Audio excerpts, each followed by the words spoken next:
Que bom estarmos na presença de Jesus. Estamos na nossa terceira edição da conferência Eu Tenho um Pai. E é uma alegria muito grande ter você participando conosco aí, sendo alcançado, abençoado. Você que nos acompanha no Instagram, você que nos acompanha no YouTube, que o Senhor Deus continue derramando poderosamente, preciosamente, a sua graça sobre a sua vida. Que Ele libere mais e mais daquilo que Ele tem reservado para os nossos corações nesta manhã. Eu não sei se o seu coração é o coração de alguém que está nesse dia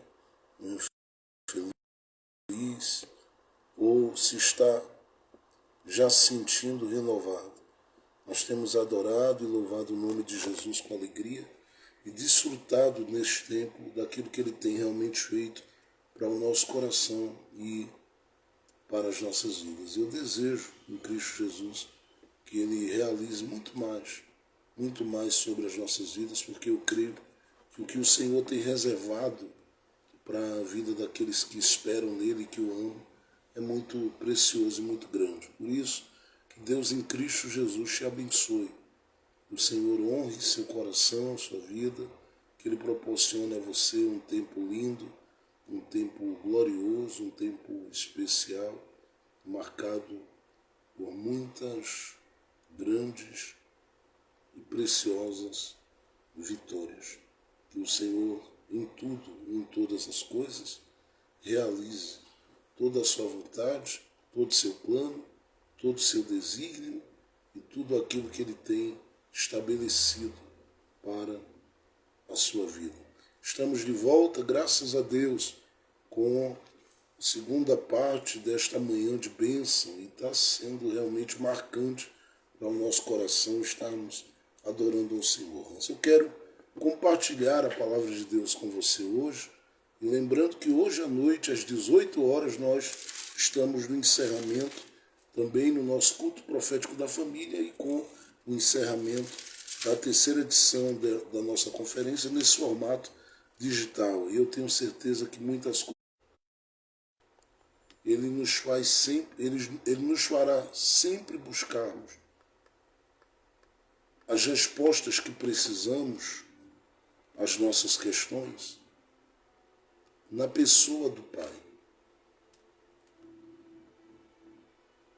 Este encontro de Jesus abre uma porta para que a gente possa entender isso. Que o Deus Pai é um Deus de respostas. E que Ele é um Deus de respostas nos relacionamentos que nós construímos. Em outras palavras, eu estou fazendo uma afirmação nessa introdução que toda dúvida e todas as interrogações que movem a minha vida, a sua vida, as nossas vidas nessa terra, todas estas interrogações, lamentavelmente, a gente as tem, né? Porque bastava saber que Deus é Deus e pronto, era o suficiente, mas nós nos movemos como seres humanos nessa terra, e somos seres humanos mesmo, limitados, pequenos, carentes de Deus, carentes da graça de Deus em Cristo Jesus. E por causa disso, nós temos interrogações, e todas as nossas interrogações, elas têm da parte do Pai respostas nos encontros e nos relacionamentos que nós temos construído ou temos vivido. Com isto eu estou dizendo que há relacionamentos e há encontros que aumentam a dúvida, que aumentam a incredulidade. Por outro lado, há relacionamentos e encontros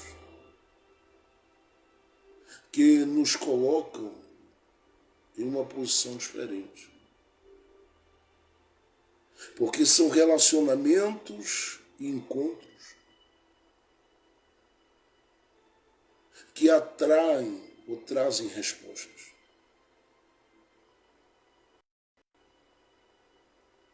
Dentro desse capítulo de número 4, Jesus está na Judéia, vem para Galiléia, ali há uma bifurcação e ele toma o caminho para Samaria e chega a uma cidade chamada Sicar.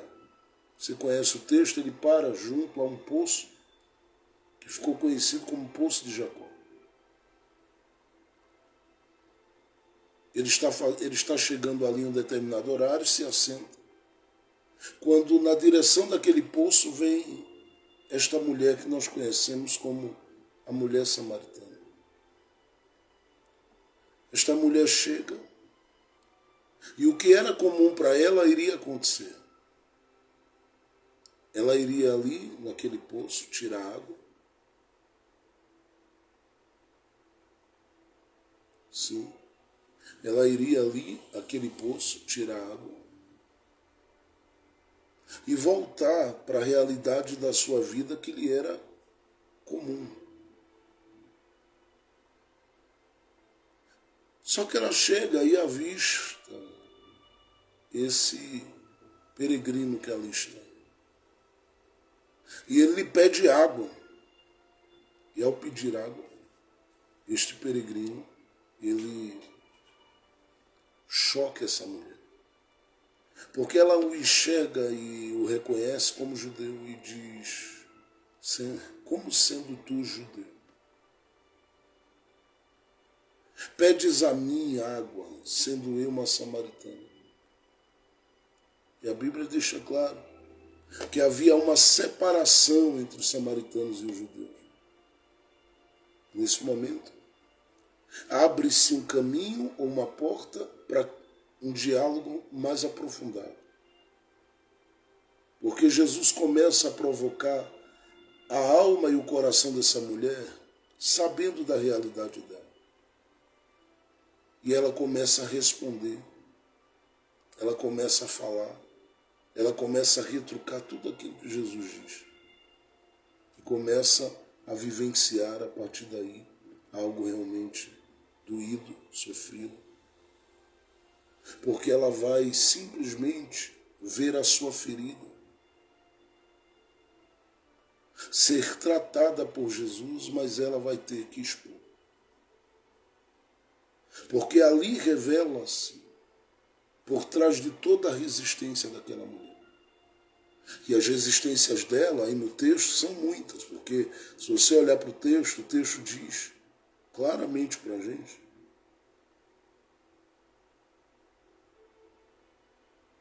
que ela fala para ele. No verso de número 11, Senhor, tu não tens com que tirar água, e o poço é fundo. Onde, pois, tu tens a água viva?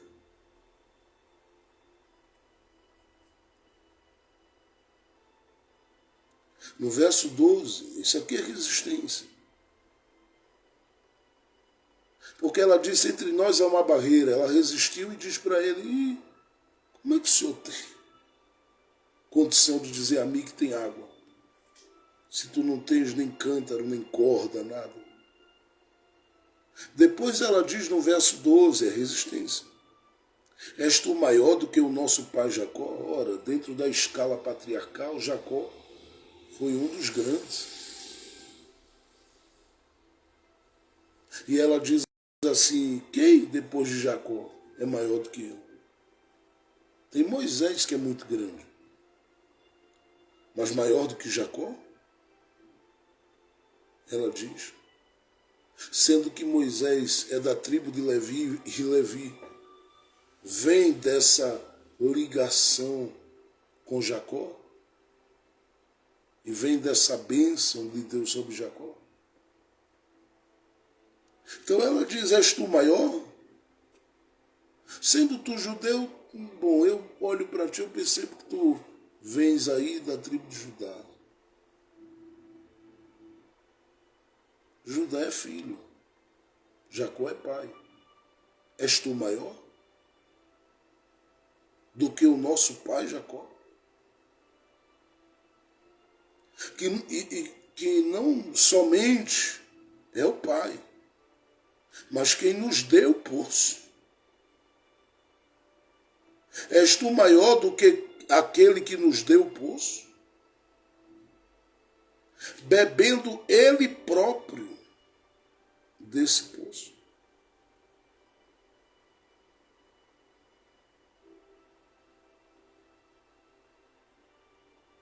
E bebendo seus filhos e o seu gado. Isso aqui é resistência.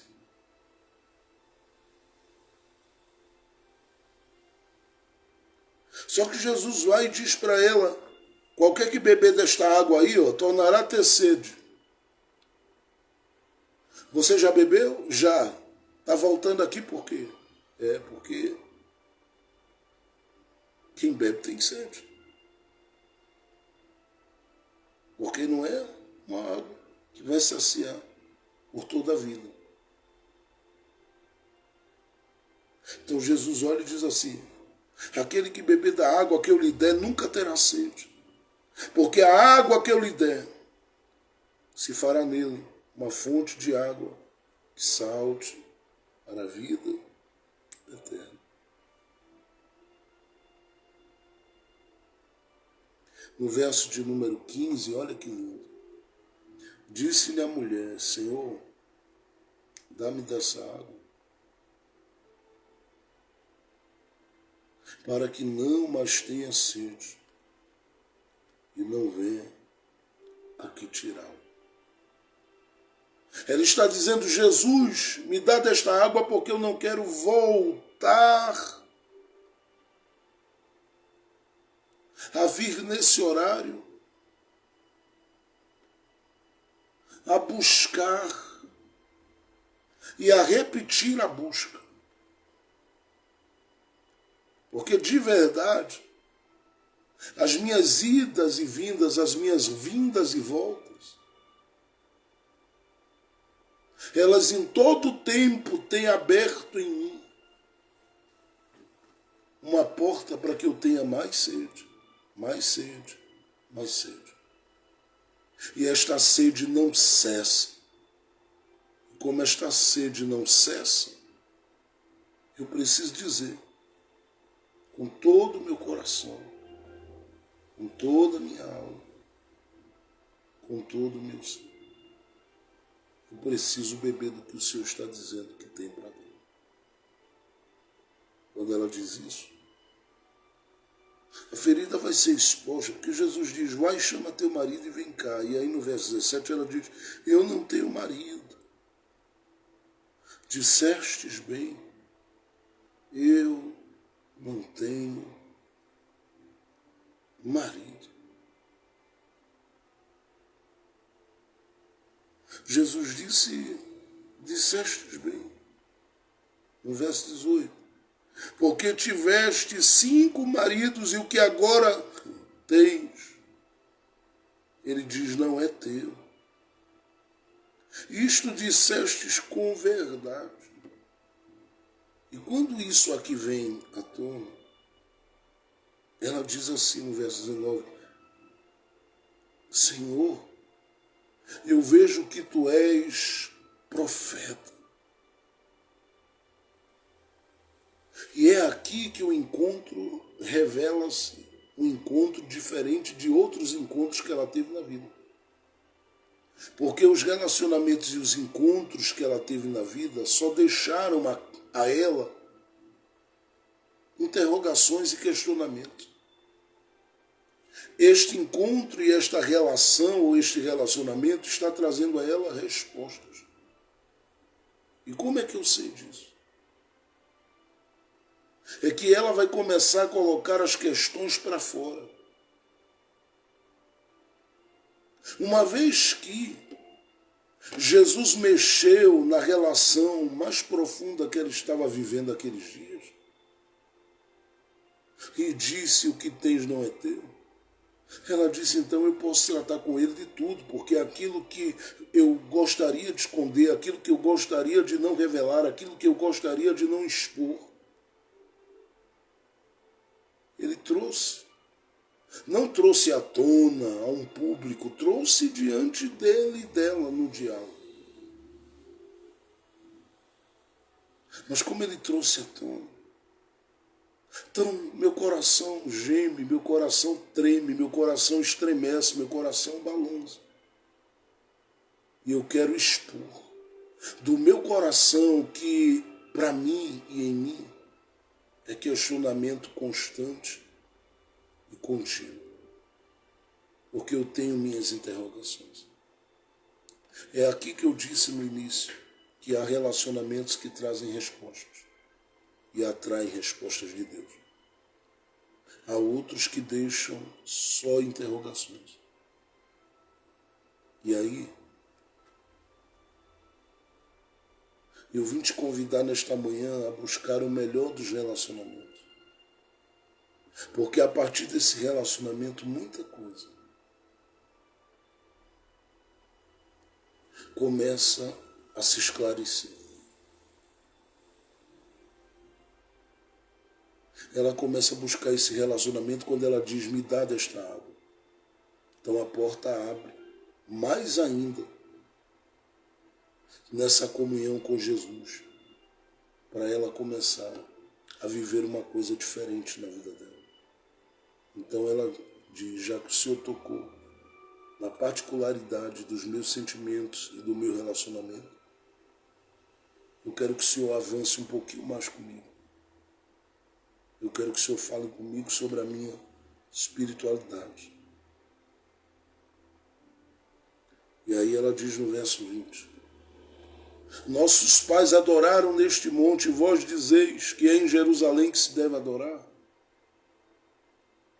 Todo mundo trouxe Deus pela fé para o contexto geográfico da geografia.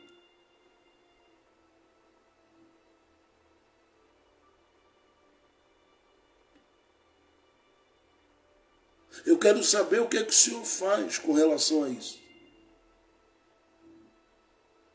O Senhor olha o Pai como o Pai do monte aqui ou do monte de lá? Como é que o Senhor vê o Pai? Uma vez que para todo mundo o Pai está aqui, ligado ao monte, ligado às montanhas. Jesus vai e diz para ela: olha, eu estou te ouvindo, e eu sei que essa questão é uma questão que para todo mundo que está cego, para todo mundo que não tem uma percepção mais aprofundada da relação com o Pai, parece que o Pai está preso àquela parede, àquele espaço, àquele lugar, aquele telhado, aquela sala, aquele quarto. Mas não. Jesus diz: mulher, quanto à sua espiritualidade, já que a gente trabalhou os seus sentimentos, expondo através da sua própria confissão, então agora vamos tratar da sua espiritualidade. Verso 21, mulher, crê-me que a hora vem em que nem neste monte, porque eu sei que tem gente que adora aqui, o Pai se revela aqui. Tem gente que adora lá, e o Pai se revela lá, porque o Pai é o Pai daqui, é o Pai de lá, e é o Pai de lá, e é o Pai daqui. Ele não deu monopólio a ninguém. E Jesus diz: ainda que eu sei que a salvação vem dos judeus. Ele diz aqui, mas eu quero deixar claro que se o Pai encontrar alguém que vai além do manto das suas tradições e decidir rasgar a sua veste e chorar entre o altar e o alpendre, o Pai vai se revelar para este tal de uma forma diferenciada, mulher. Eu sei que se o Pai achar Um coraçãozinho que tem coragem de expor como você está expondo por meio da sua confissão diante de mim, o que te aflige.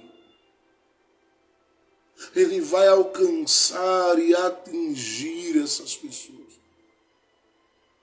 sem precisar que elas cansem na subida do monte, porque elas vão fechar apenas os olhos, elas vão doar apenas o seu coração com toda sinceridade, e o Pai ouvirá, e o Pai se mostrará, e o Pai se revelará. Mulher, esta relação que eu estou permitindo você ter comigo e o meu coração com o seu, é para que você tenha respostas, porque todas as outras relações só trouxeram interrogações e dúvidas. Mas agora, eu quero que você entenda. Não há monopólio. Deus não está preso. Deus é livre. Porque Deus, ele diz no verso 24, é Espírito. E importa que aqueles que o adorem em espírito e em verdade. Quando ele diz isso, começa a se abrir ainda mais a porta dessas respostas que vêm nesse diálogo. Tudo que era dúvida, tudo que era questão, porque é o relacionamento que traz resposta. Tudo que era dúvida, tudo que era questionamento agora está cessando. Porque a porta das respostas só abre e amplia a dimensão das respostas. E é por isso que Jesus diz isso aqui. Deixa eu falar uma coisa para você. Sente aí na cadeira, mulher, como se estivesse numa sala de aula. Olha, é bem assim. Verso 22. Vós adorais o que não sabeis. Alguém chama de adoradores inconscientes. Vós adorais o que não sabeis. Olha que interessante. Vocês adoram, mas não conhecem. Isto por quê? Porque a tradição nos faz, a religiosidade, a convivência com determinados ambientes, onde tudo é bem padronizado, onde de Deus nada é novo e Deus nunca é novo para ninguém lá. Porque toda semana se repete, se repete, se repete, se repete. Como se Deus não fosse o Deus de coisas novas. Ela faz com que você viva um engessamento. Ela faz com que você viva uma prisão ou um aprisionamento. De modo que você não consegue romper. Não consegue ir adiante e fica. Como quem diz, estou adorando, e está mesmo, mas adora sem saber. É o adorador que não conhece, o adorador que não se aprofunda, é o adorador que não experiencia, não experimenta, o adorador que não vivencia, o adorador que não percebe, que não toca e não se sente profundamente tocado. Isto não é o desejo de Deus. Que nós permaneçamos adorando sem saber. Ele quer que a gente cresça no entendimento daquele ou da percepção daquele que a gente adora. Porque uma vez isso sendo uma realidade, ele vai nos conduzir para uma dimensão tremenda daí para frente. Dimensão essa que nos levará a vivermos coisas tremendas de Deus. Jesus disse, vós adorais o que não sabeis, mas tem um segundo grupo. Ele diz, nós adoramos o que sabemos. E sabe qual é o pior? É que nesse capítulo de número 4, 4, se você atentar bem, para os versos de número 1 em diante, você vai perceber que Jesus deixou a Judéia e seguiu para Galileia. Como eu disse, tem uma bifurcação ali, ele pegou o caminho, foi parar na cidade de Sicá e parou junto ao poço de Jacó. Se você tomar o capítulo 7 de João, verso de número 1, você vai ver que tem uma razão pela qual Jesus sai da Judéia e vai para Galileia. Inclusive lá no capítulo 7 diz que ele não queria mais andar na Judéia, quis ficar na Galileia. E aí você diz por quê? A Bíblia diz porque tinha gente querendo matá-lo. Mas quem queria matá-lo? É aí que está o problema. Os mesmos que Jesus está citando como gente que adora sabendo. E eu não sei se você percebe a força disso. Porque as pessoas que mais podem ser uma bênção para outras vidas nesta terra são os que sabem adorar. Mas eu vou dizer também, as pessoas que podem mais ferir e mais machucar e mais matar nesta terra espiritualmente são as que sabem adorar. Os que adoram sabendo e sabem adorando.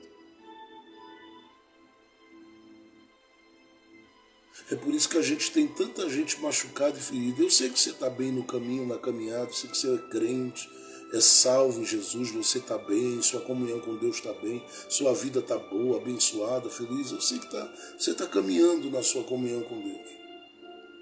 Mas tem muita gente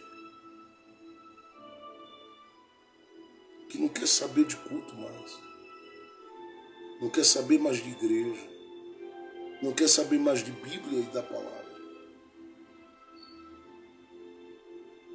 E aí a gente vai com aqueles argumentos que em outrora algumas pessoas apresentavam. Sabe por que não estão aqui? Porque não são dos nossos. Porque Paulo diz que se fossem israelitas estariam aqui no nosso meio, se não estão. Oh, Jesus. Eles não estão porque a gente, sabendo a quem adora e adorando como quem sabe, usamos a adoração, que é uma arma, para outros fins.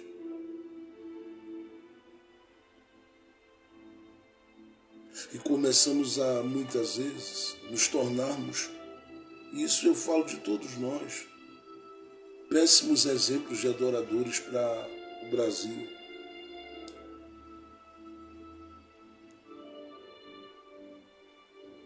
Eu não generalizo e não coloco porque eu sei que há muita gente piedosa, muita gente fiel, muita gente sincera, muita gente fervorosa em Deus.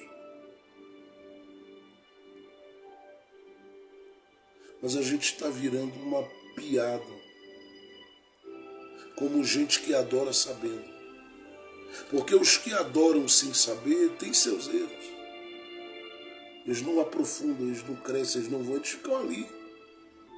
Desde que a gente levante as mãos, desde que a gente chore, desde que a gente mova o corpo, está tudo bem, tudo certo. O que importa é isso.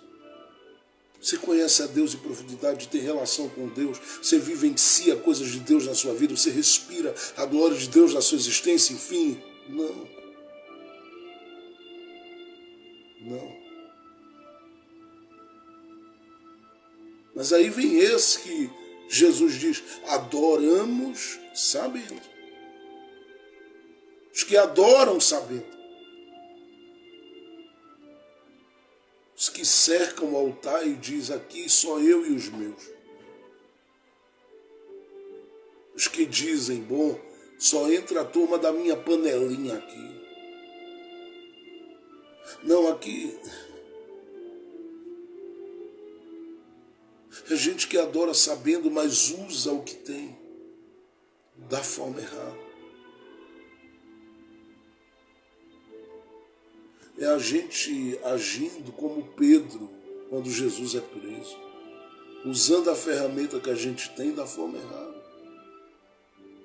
para cortar a orelha das pessoas, os servos dos sacerdotes ou do sumo sacerdote.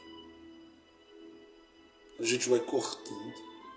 E tem muita gente ferida por causa de coisas que saiu do altar, por causa de palavras proferidas, por causa de uma série de coisas. E é claro que também tem muita gente. Porque quem fere não fere só do altar para baixo. Tem gente que de baixo para cima fere também. Ou de baixo para cima porque é uma força de expressão, né? Porque os maiores estão assentados. Nós somos servos de vocês. Nós somos servos de Jesus que servimos a igreja. Claro que a relação de respeito, consideração e carinho, ela leva as pessoas a olhar e dizer, não, eu vejo Deus no Senhor. Mas você é maior do que eu e você é maior do que todos os demais, porque você, junto com esses que estão espalhados pelo mundo adorando a Deus, compõe o corpo de Cristo. Então eu estou falando isso aqui nessa manhã, porque tem gente que está adorando sabendo, mas adora sabendo, querendo matar, queriam matar Jesus. Quiseram jogar ele de um precipício abaixo, quiseram fazer miséria com ele antes do tempo, fora do tempo da sua morte. E ele saiu do meio deles algumas vezes.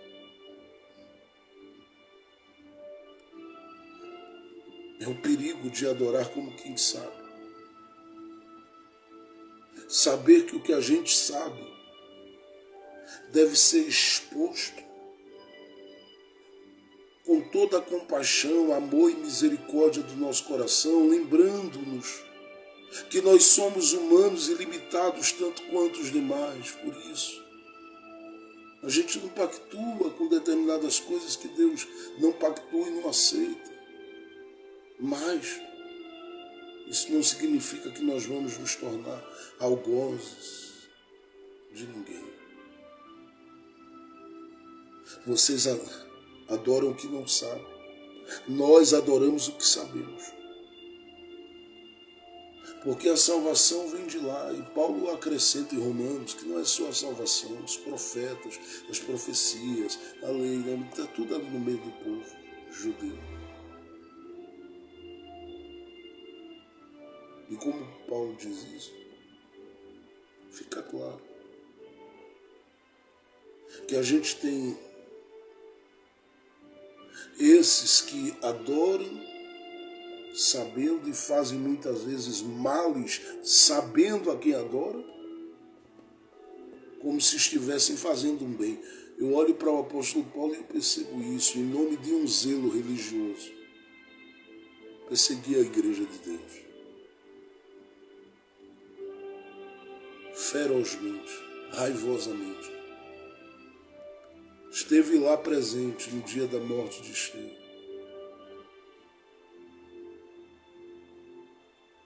Viu, assistiu. Mas a graça de Deus foi grande e fez ele entender que o que se sabe quando adora e o que se adora porque se sabe não é para ferir nem para matar ninguém. É para gerar vida no ambiente em que estamos e é para gerar vida nos corações que encontram com a gente no caminho, porque do que a gente sente, do que a gente vive e respira, a gente ora para que outros também recebam, vivam e experimentem isso. É por isso que eu dito assim, sobre o terceiro grupo que aparece. Porém a hora vem, e agora é, que os verdadeiros adoradores são verdadeiros porque na relação eles expõem o seu coração diante de Deus. E por isso não falta a eles resposta. Mas se eles são verdadeiros e são citados como verdadeiros, é porque existem os falsos. E a gente não pode jogar no lixo os verdadeiros por causa dos falsos. E os falsos, eles vão passando no caminho.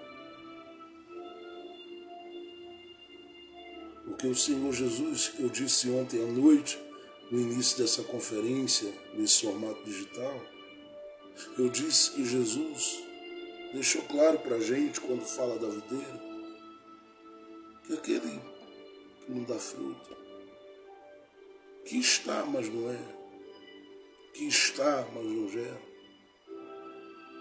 o Senhor o tira, o Senhor o arranca. É prazer dele? Não, porque ele quer que as videiras, as figueiras, as romeiras, as oliveiras, cada uma produza do que tem para produzir. Mas às vezes é uma opção, às vezes são feridas, às vezes são situações que atrapalham e impedem de produzir. Mas Jesus diz, os verdadeiros, estes produzirão.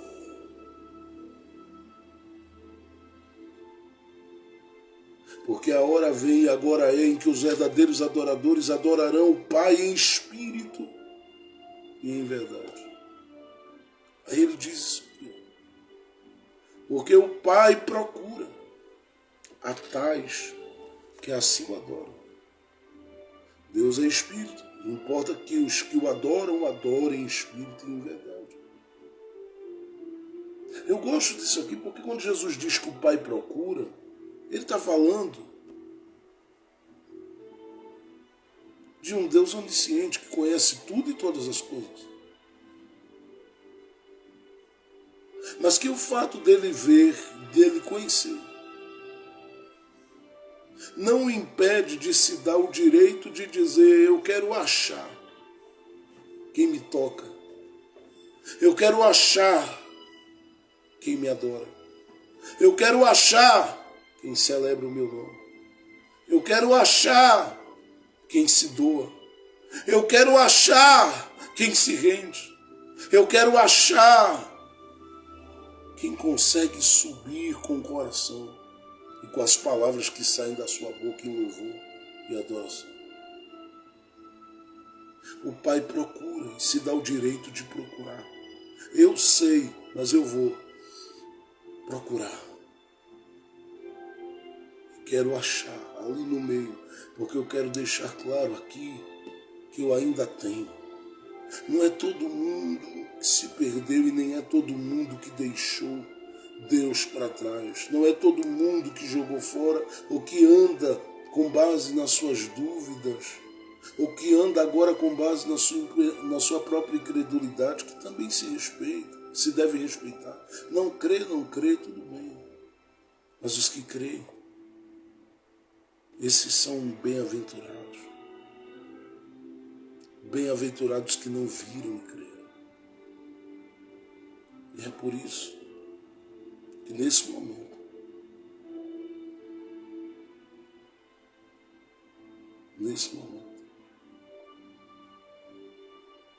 nós começamos a partir daqui a entender que o Senhor Jesus, Ele está simplesmente dizendo a essa mulher, chegou a sua hora, só depende de você. A hora de quê? A hora do Pai te achar.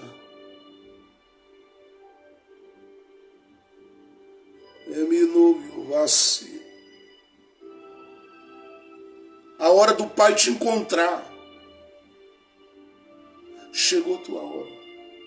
Porque toda essa construção, nessa relação, não pode terminar sem que você se sinta achado.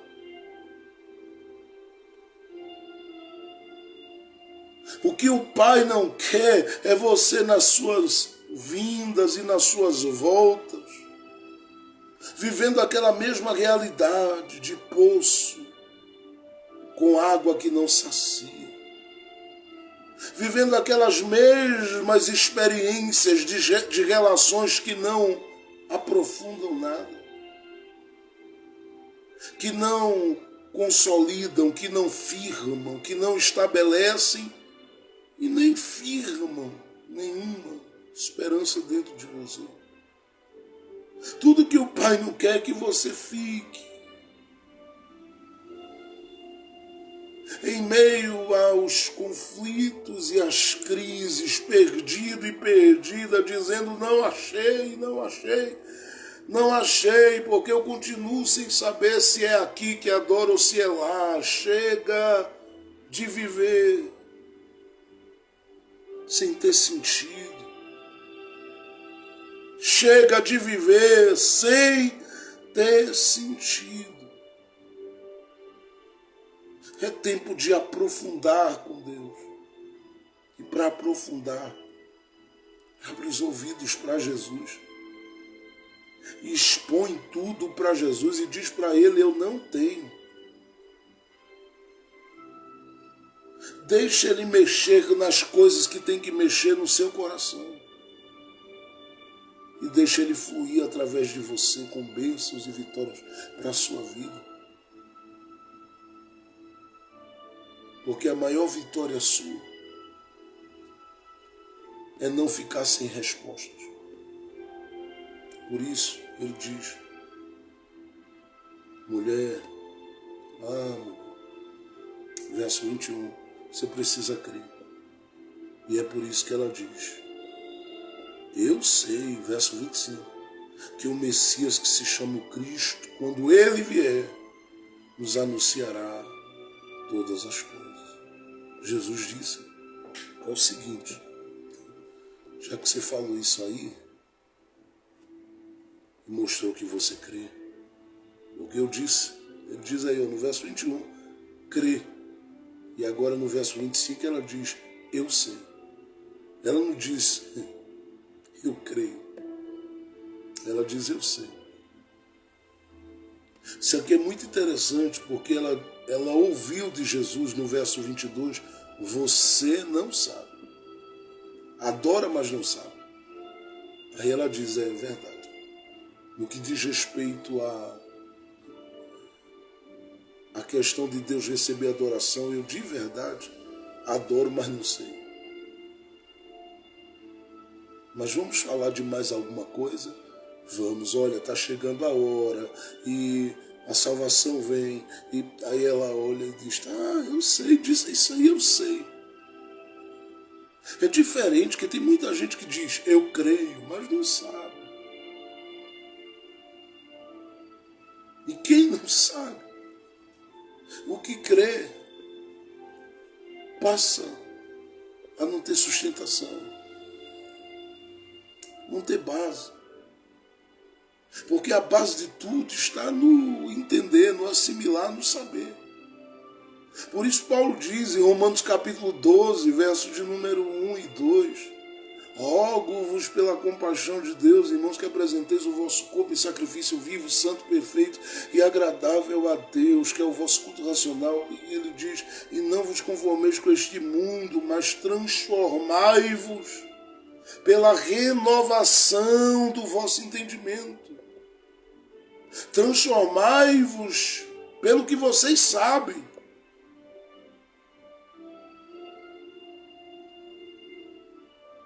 Porque crer sem saber é crer sem base.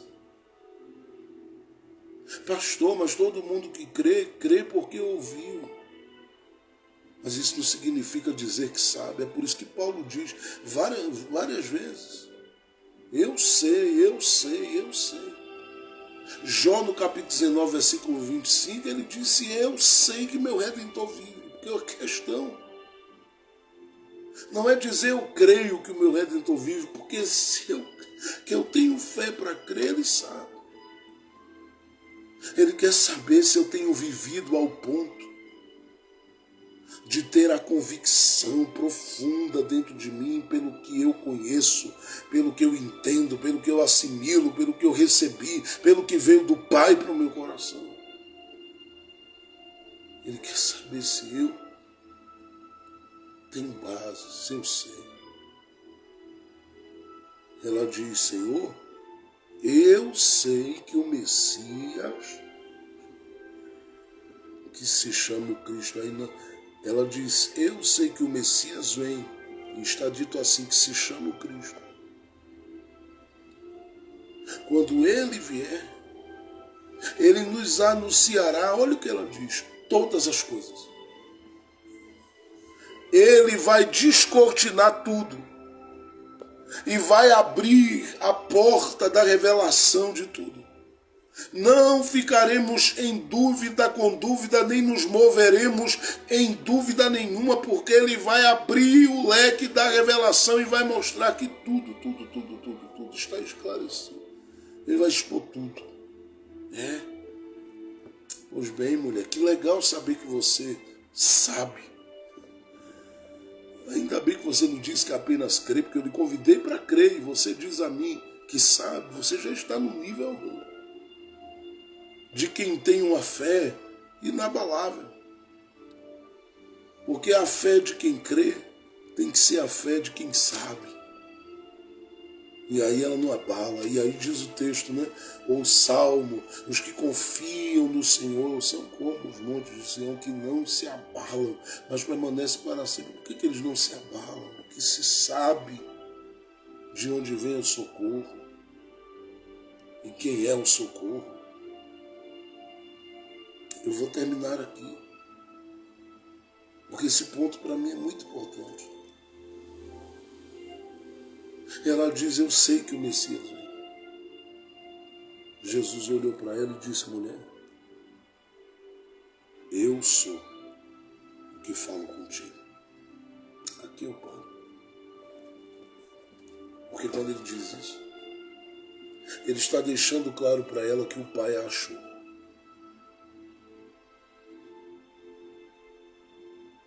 Porque ele só se revela como Messias para quem o Pai acha.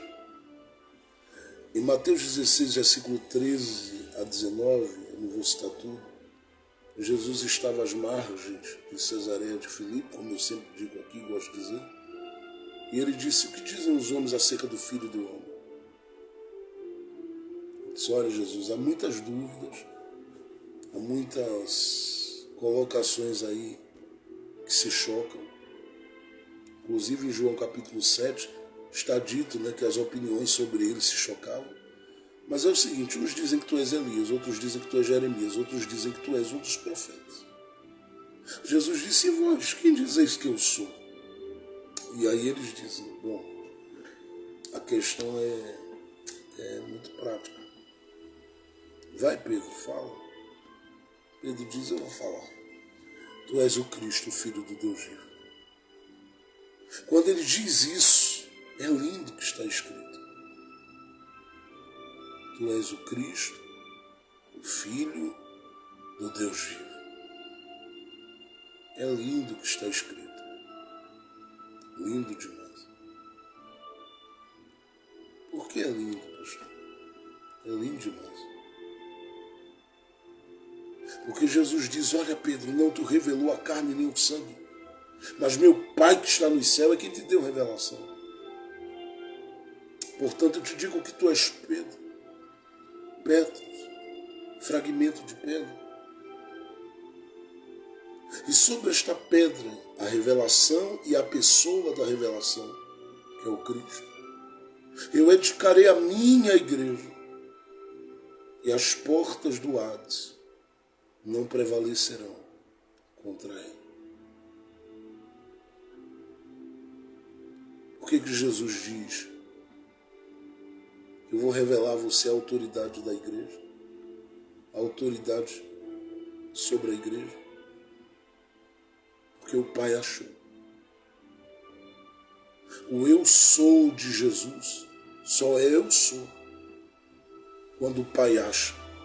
Aí você, talvez, que conhece bem a Bíblia, diz assim, mas pastor Jefferson, quando Jesus foi ser preso e perguntaram lá, o senhor sabe que ele disse lá o eu sou para um grupo de gente que não tinha essa conexão. Questão difícil, não é? Porque o que eu estou afirmando é que isso é para quem o Pai acha. Por que ele diz ali?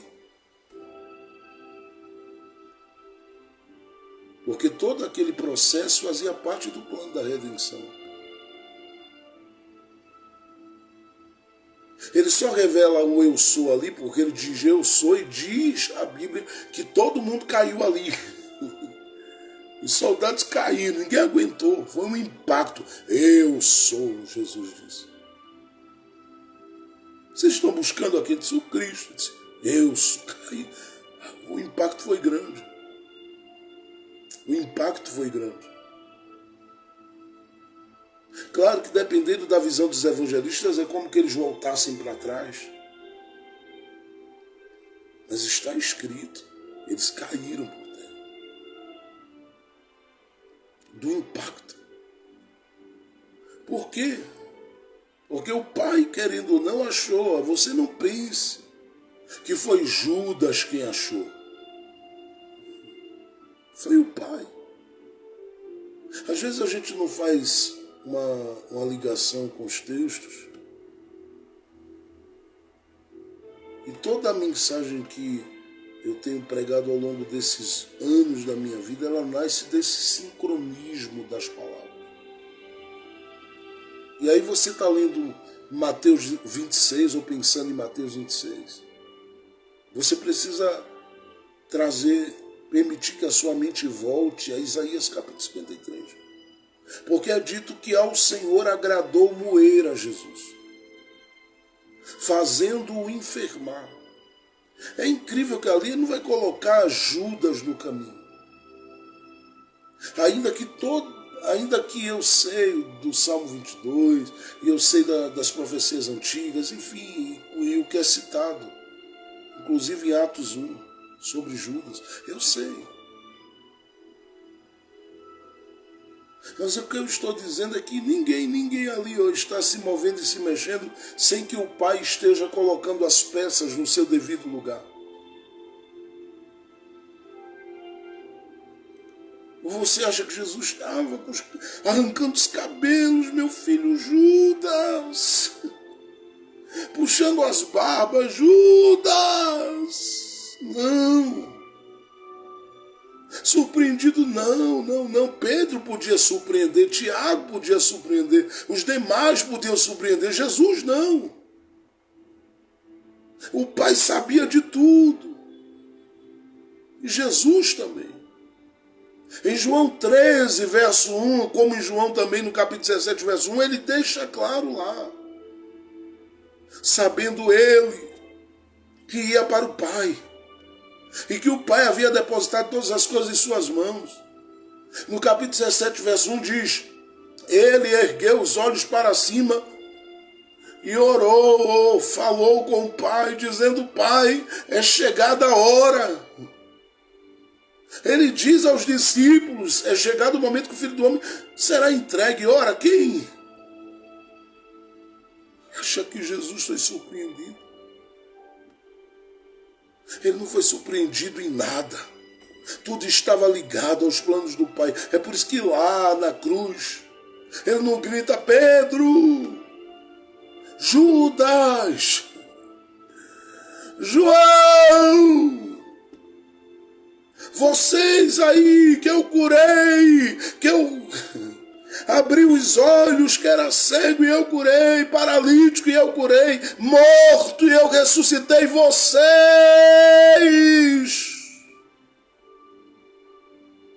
Ele não grita por ninguém a não ser pelo Pai. Pai, a encarnação começou por obra tua. Por uma ação do Espírito Santo, a encarnação se tornou uma realidade por uma obra tua por meio do teu Espírito Santo. Pai, o livramento quando se levantou aquele que queria matar as crianças e também tinha como alvo atingir Jesus ainda na infância. O livramento que veio por uma ação do Pai.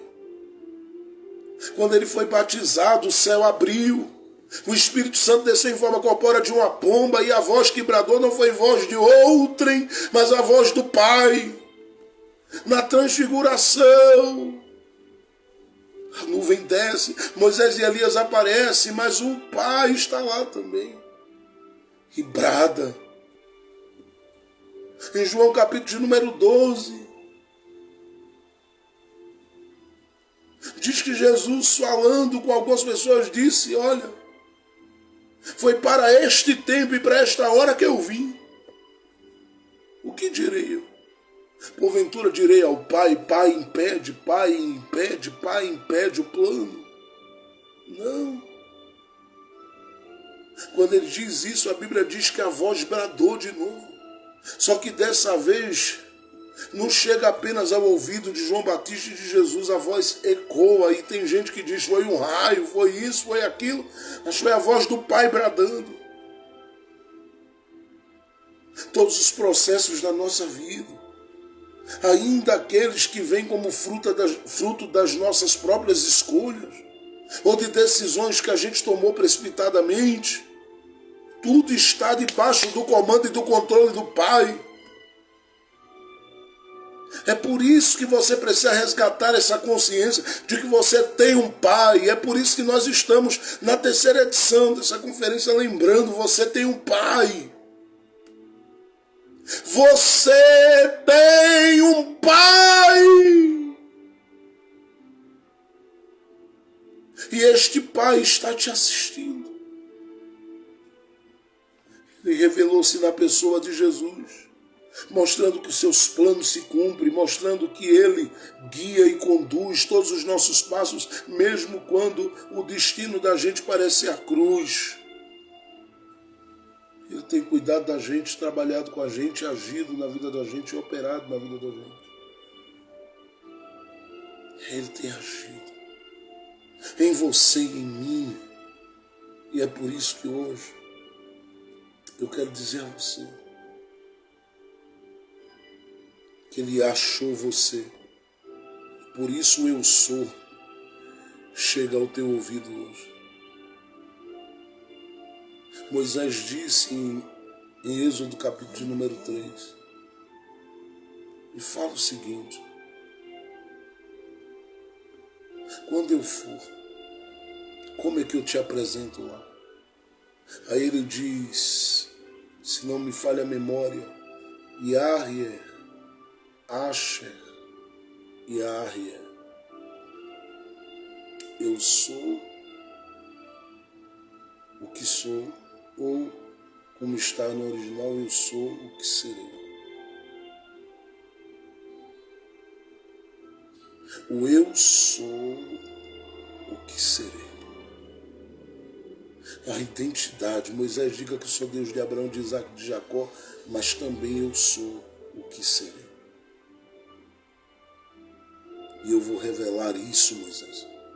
Onde você entrar, de onde você sair e o que você anunciar, conforme a minha direção, eu vou concretizar e cumprir. Ele achou a samaritana e disse: eu sou. Cai a ficha. Porque no verso 28 a Bíblia diz que ela deixa o cântaro, deixa tudo para trás. Por que ela deixa? Porque foi achado. Quem é achado pelo Pai, as resistências caem por terra. Quem é achado pelo Pai, as interrogações, dúvidas e questões alcançam respostas, obter respostas. Quem é achado pelo Pai, o ciclo das frustrações e as dores vividas perdem a força de sobre si. Porque o Pai o procura. E quando Ele o acha, Ele perdoa, Ele reconcilia, Ele restaura, Ele reescreve. E Ele tem feito assim na sua vida e vai continuar fazendo. Por isso, se erga pelo amor de Deus. Se levante nele, em Cristo Jesus. Caminhe debaixo da graça de Jesus. Mova-se com base na força e no poder desta graça. Seja feliz em tudo, para a glória do nome do Senhor. Amém e amém. Pai, obrigado por essa manhã e obrigado por esse esses 2 dias que a gente tem vivido de comunhão contigo. Continua guardando, protegendo, amparando os teus filhos e as tuas filhas. Continua sendo com o teu povo hoje, agora e sempre. Não deixe faltar ao teu povo aquilo que eles precisam. Os teus filhos sejam cheios de graça, de alegria, de força e de vitória. Que a tua bênção seja sobre eles. E que no entrar e no sair, teu nome na vida deles seja hoje e sempre muitíssimo honrado. Eu te peço no nome de Jesus. Guarda essa mulher, esse homem, fortalece essa mulher, esse homem, honra esta mulher, honra este homem e sela sobre a vida deles, Pai, a tua bênção, a tua bênção. Cuida de cada um e de cada uma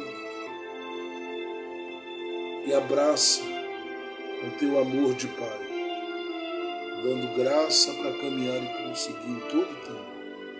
É o que eu te peço, já te agradeço. No nome de Cristo Jesus.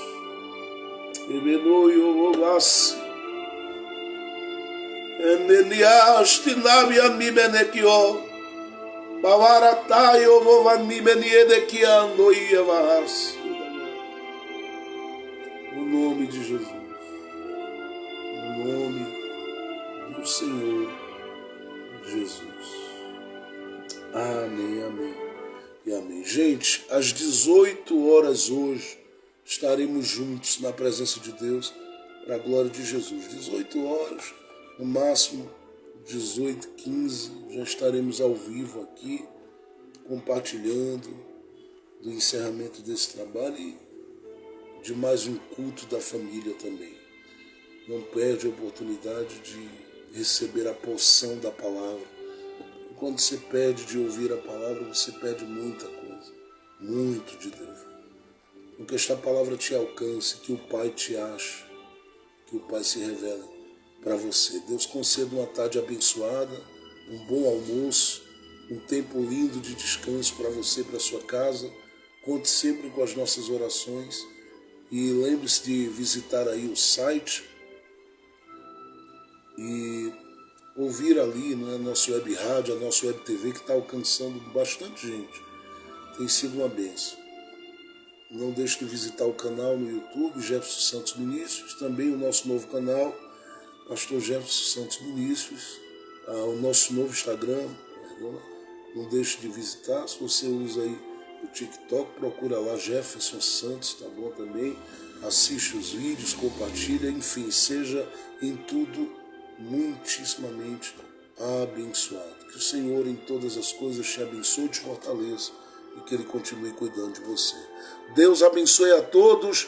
A paz do Senhor Jesus!